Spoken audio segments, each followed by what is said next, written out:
Osiptende Manyawawa be yie kod wachni. Wachni ayiego ni wach en wach manie lela, ok en wach ma koro inyalo pandi. Osiptende mag Nyawawa gi kata miluongo ni Ghost Hospitals. Chakruok gi nobiro mane wachako SHA, to SHA noyawa yawa thuolo ne ng'ata mondo bed go osiptal mondo donje contract mar SHA.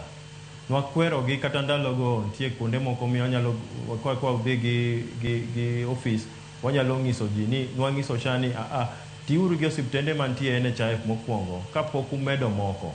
Koro niyudo ka system ka noyaw kila ng'ato nodonjo nyaka jok matimo bandia.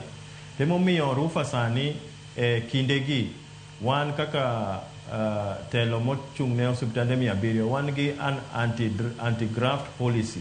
Makwa yudo ng'ata e kindwa, wan wawuon maka ini yudi gi mibadhi, wan wagoli e tendwa non. Niwach ok wanyal bedo gi okwan jok ma wadhi thieth to ni wadhi ni wakwalo pesa mar jo Kenya. Wan wadwa ni watimo thieth to gimwatimo no emichulowa to koso chulowa to wamedo mana thieth. Magi osiptende mamoko osebedo kata higni 30 kata higni 15 ma pok oyudga gi chandruok moro amora e kinde NHIF kata sani e wach mibadhi. Ero okang' mukao ne osiptende Manyawawa bende riwruogno nitiere osiptende madieri ok gin